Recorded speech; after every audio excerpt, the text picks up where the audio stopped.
Chapter 15. The footsteps die out for ever.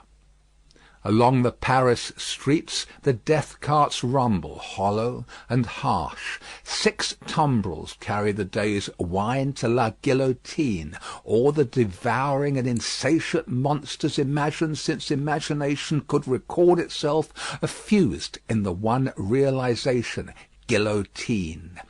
And yet there is not in France, with its rich variety of soil and climate, a blade, a leaf, a root, a sprig, a peppercorn, which will grow to maturity under conditions more certain than those that have produced this horror, crush humanity out of shape once more under similar hammers, and it will twist itself into the same tortured forms. Sow the same seed of rapacious licence and oppression over again, and it will surely yield the same fruit according to its kind.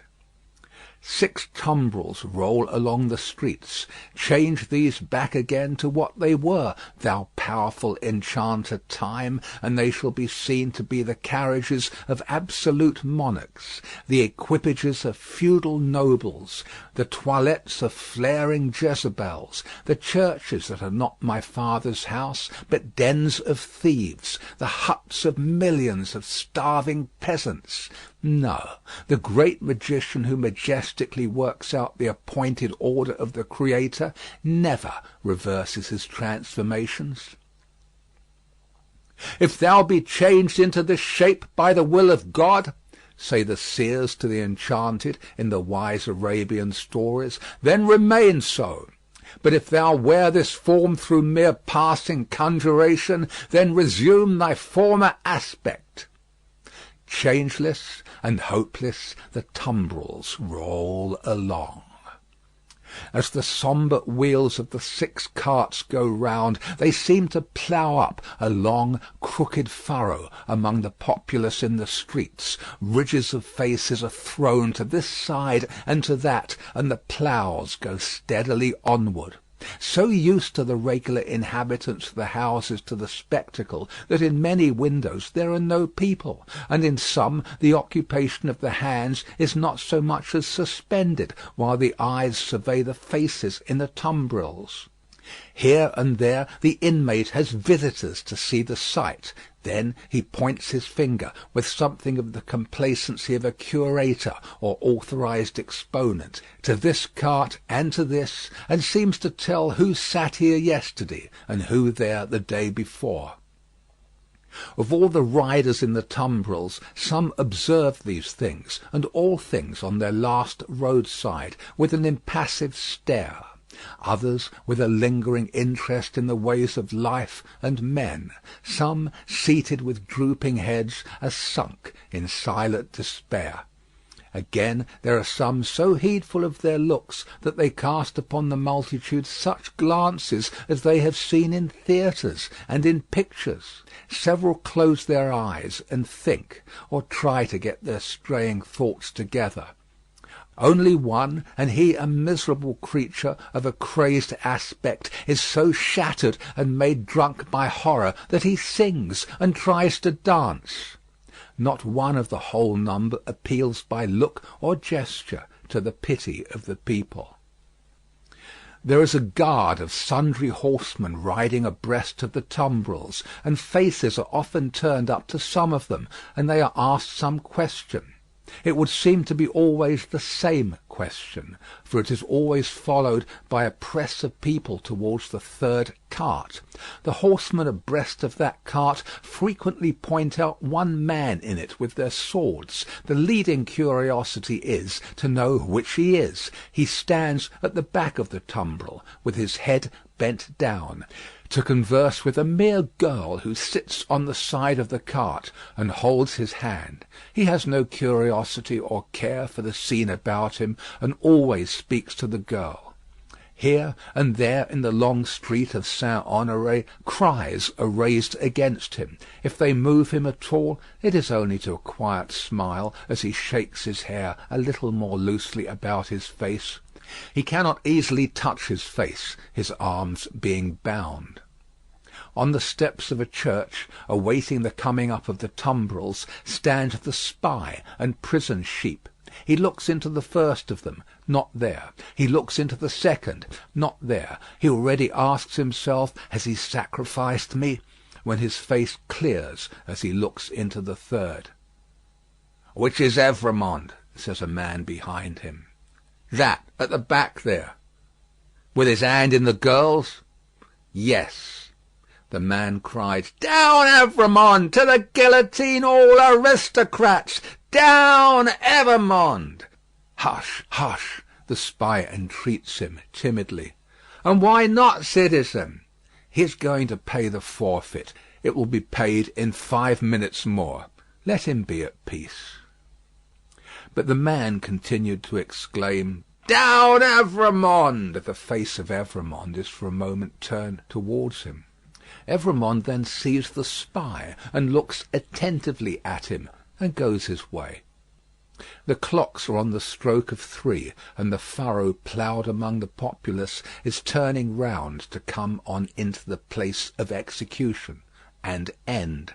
The ridges thrown to this side and to that now crumble in and close behind the last plough as it passes on, for all are following to the guillotine. In front of it, seated in chairs, as in a garden of public diversion, are a number of women busily knitting. On one of the foremost chairs stands the Vengeance, looking about for her friend.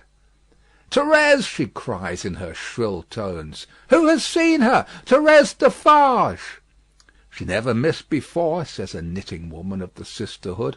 "No, nor will she miss now," cries the Vengeance petulantly. "Thérèse!" "Louder," the woman recommends. "Ay, louder, Vengeance, much louder, and still she will scarcely hear thee. Louder yet, Vengeance, with a little oath or so added, and yet it will hardly bring her. Send other women up and down to seek her, lingering somewhere, and yet, although the messengers have done dread deeds, it is questionable whether of their own wills they will go far enough to find her." "Bad fortune!" cries the Vengeance, stamping her foot in the chair. "And here are the Tumbrils, and Evrémonde will be dispatched in a wink, and she not here. See her knitting in my hand, and her empty chair ready for her. I cry with vexation and disappointment." As the Vengeance descends from her elevation to do it, the Tumbrils begin to discharge their loads. The ministers of Sainte Guillotine are robed and ready. Crash! A head is held up, and the knitting women, who scarcely lifted their eyes to look at it a moment ago when it could think and speak, count 1. The second tumbril empties and moves on. The third comes up. Crash! And the knitting women, never faltering or pausing in their work, count 2. The supposed Evrémonde descends, and the seamstress is lifted out next after him. He has not relinquished her patient hand in getting out, but still holds it as he promised. He gently places her with her back to the crashing engine that constantly whirs up and falls, and she looks into his face and thanks him.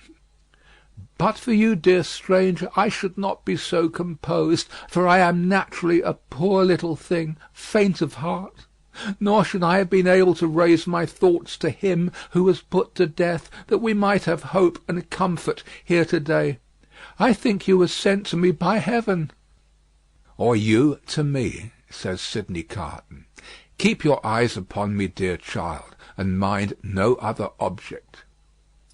"I mind nothing while I hold your hand. I shall mind nothing when I let it go, if they are rapid." "They will be rapid. Fear not." The two stand in the fast thinning throng of victims, but they speak as if they were alone. Eye to eye, voice to voice, hand to hand, heart to heart, these two children of the universal mother, else so wide apart and differing, have come together on the dark highway to repair home together and to rest in her bosom.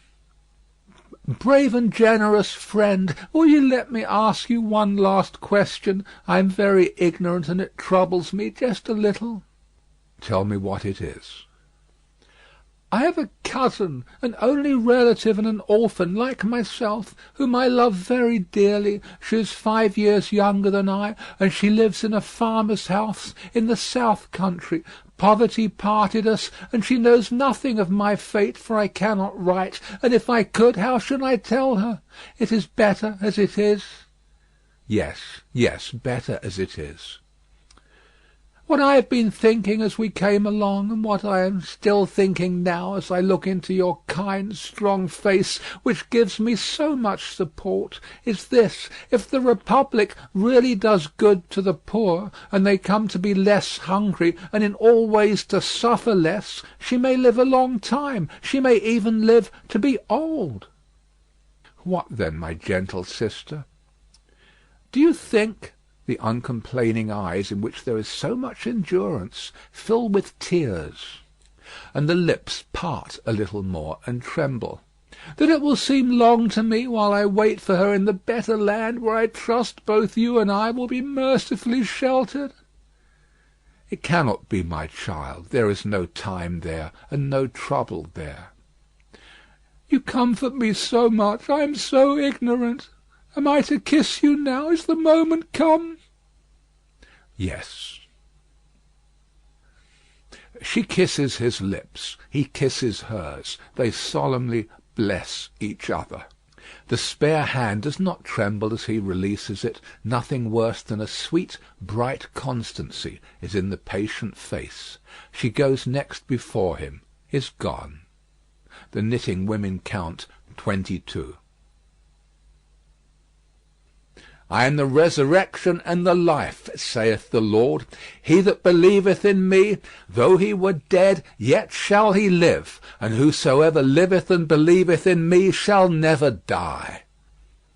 The murmuring of many voices, the upturning of many faces, the pressing on of many footsteps in the outskirts of the crowd, so that it swells forward in a mass, like one great heave of water, all flashes away.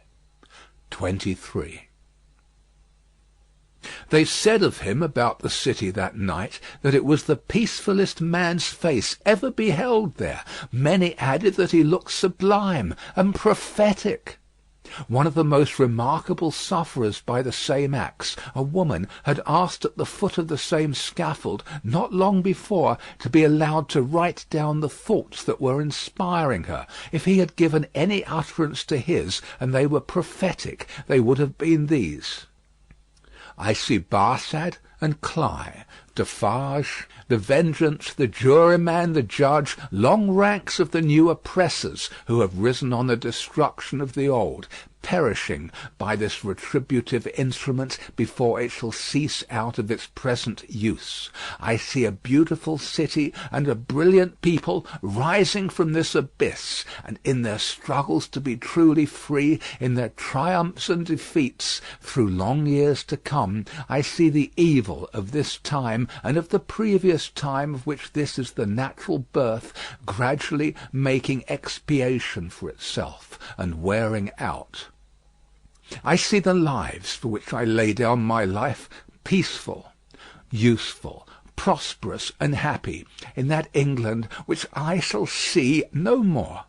I see her with a child upon her bosom who bears my name.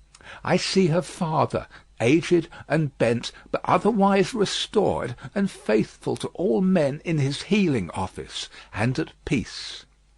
I see the good old man, so long their friend, in 10 years' time enriching them with all he has, and passing tranquilly to his reward.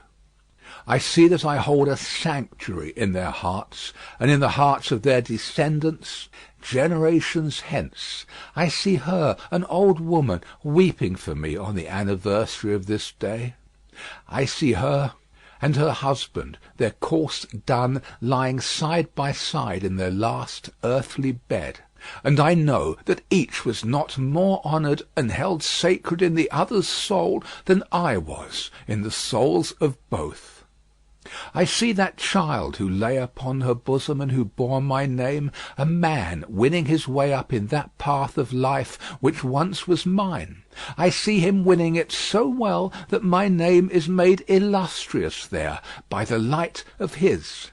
I see the blots I threw upon it faded away.